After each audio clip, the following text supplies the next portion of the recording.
আসসালামু আলাইকুম। Welcome back to my channel.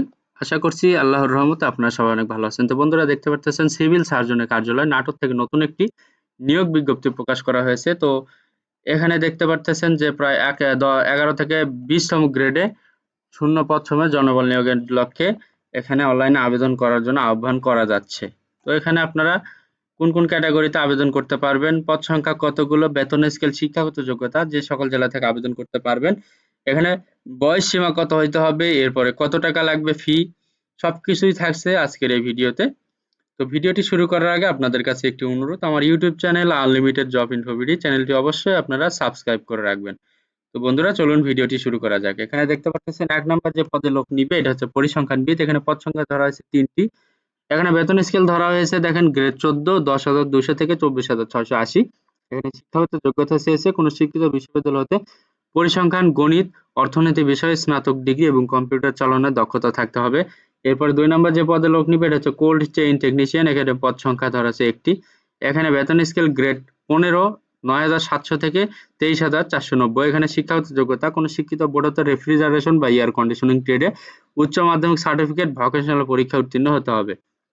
এরপরে দেখেন ৩ নাম্বার যে ক্যাটাগরিতে লোক নিবে এটা হচ্ছে স্টোর কিপার। এখানে পদ সংখ্যা ধরা হয়েছে ৪টি। এখানে বেতন স্কেল গ্রেড ১৬ ৯,৩০০ থেকে ২২,৪৯০। এখানে শিক্ষাগত যোগ্যতা কোন শিক্ষিত বোর্ড হতে উচ্চ মাধ্যমিক সার্টিফিকেট বা সমমানের পরীক্ষা উত্তীর্ণ হতে হবে। এরপর ৪ নাম্বার যে ক্যাটাগরিতে লোক নিবে এটা হচ্ছে স্বাস্থ্য সহকারী। এখানে ধরা হয়েছে পদ সংখ্যা ৭৮টি। তো ৭৮টি, হ্যাঁ। এখানে বেতন স্কেল ধরা হয়েছে দেখেন গ্রেড ১৬ ৯,৩০০ থেকে ২২,৪৯০। সরি, এখানে স্বাস্থ্য সহকারী পোস্টে লোক নিবে ৮৭টি। ওকে, ৮৭টি। তো এখানে শিক্ষাগত যোগ্যতা কোন শিক্ষিত বোর্ড হতে উচ্চ মাধ্যমিক সার্টিফিকেট বা সমান পরীক্ষা উত্তীর্ণ হতে হবে। এরপরে ৫ নাম্বার যে পদে লোক নিবে এটা হচ্ছে ওয়ার্ড মাস্টার। এখানে পদ সংখ্যা ধরা আছে ১টি। এখানে বেতন স্কেল ধরা হয়েছে গ্রেড ১৬। এখানে ৯,৩০০ থেকে ২২,৪৯০। এখানে শিক্ষাগত যোগ্যতা কোন শিক্ষিত বোর্ড হতে উচ্চ মাধ্যমিক সার্টিফিকেট বা সমান পরীক্ষা উত্তীর্ণ হতে হবে। এরপর ৬ নাম্বার যে পদে লোক নিবে এটা হচ্ছে ল্যাবরেটরি অ্যাটেন্ডেন্ট। এখানে পদ সংখ্যা ধরা হচ্ছে ২টি। বেতন স্কেল গ্রেড ১৯ ৮,৫০০ থেকে ২০,৫৯০। এখানে শিক্ষাগত যোগ্যতা কোন শিক্ষিত বোর্ড হতে মাধ্যমিক স্কুল সার্টিফিকেট বা সমমানের পরীক্ষা উত্তীর্ণ হতে হবে। তো প্রার্থীকে অবশ্যই জন্মসূত্রে বাংলাদেশের নাগরিক হতে হবে এবং ১৮ থেকে ৩০ বছর বয়সের ভিতরে হতে হবে। তাইলে আপনি এখানে আবেদন করতে পারবেন। তো এখন দেখাবো অনলাইনের মাধ্যমে আপনারা কিভাবে আবেদন করবেন। তো এখানে দেখতে পারতেছেন যে আগ্রহী অনলাইনে আবেদনপত্রের জন্য আগ্রহী প্রার্থীগণ এই যে এখানে লিঙ্ক দেওয়া আছে, এই লিঙ্কে ক্লিক করে আপনারা আবেদন করবেন। তো আবেদনের শুরুর তারিখ হচ্ছে ২৫/৩/২০২৪ সকাল ১০ ঘটিকা এবং অনলাইনে আবেদনের শেষ তারিখ হচ্ছে ১৬/৪/২০২৪ বিকাল ৫ ঘটিকা। তো আপনাকে এই সময়ের ভেতরে আবেদন করতে হবে। তো এবং আবেদনের পাশাপাশি আপনাকে ৩০০x৩০০ পিক্সেল একটি রঙিন ছবি এবং ৩০০x৮০ পিক্সেল একটি স্বাক্ষর সেই আবেদনপত্রের সাথে আপলোড করতে হবে এবং অনলাইনে আবেদনের পরে আপনাকে পরীক্ষার ফি বাবদ কত টাকা দিতে হবে সেইটা একটু আপনারা দেখে নেন যে কোন ক্যাটাগরির জন্য কত টাকা ফি দিতে হবে।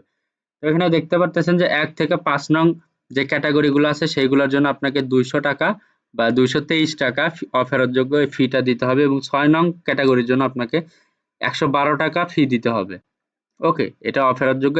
এই ফিটা আপনাকে সর্বোচ্চ ৭২ ঘন্টার ভেতরে দিতে হবে। তো ফি দেওয়ার পরে দেখেন এইভাবে একটা এসএমএস দেওয়ার অপশন আছে এখানে যে আপনি এখানে দেখাচ্ছে যে কিভাবে আপনি এখানে এসএমএস দিবেন।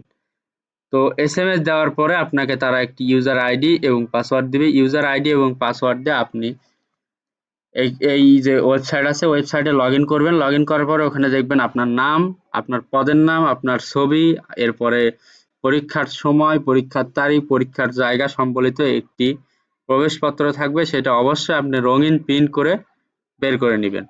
ওকে, এটা আপনার মৌখিক পরীক্ষা, লিখিত পরীক্ষা এই জন্য প্রয়োজন হবে যদি আপনি টিকেন সবগুলাতে। ওকে, তো আজকের ভিডিওটি এই পর্যন্তই। আর হ্যাঁ, আরেকটা কথা সেটা হচ্ছে যে এখানে দেখেন শুধুমাত্র নাটোর জেলার স্থায়ী বাসিন্দাগণ আবেদন করতে পারবেন। এখানে শুধুমাত্র নাটোর জেলার স্থায়ী বাসিন্দাগণ আবেদন করতে পারবেন। তো বন্ধুরা যদি আমার এই ভিডিওটি ভালো লাগে অবশ্যই এই ভিডিওটি আপনারা লাইক এবং শেয়ার করে রাখবেন। আর অবশ্যই আমার YouTube channel unlimited job info BD চ্যানেলটি অবশ্যই সাবস্ক্রাইব করে রাখবেন। তো সবার জন্য অনেক অনেক শুভকামনা। সবাই ভালো থাকবেন, সুস্থ থাকবেন। আল্লাহ হাফেজ। দেখা হচ্ছে নতুন কোনো ভিডিওতে। Thanks for watching. Please like, share, subscribe.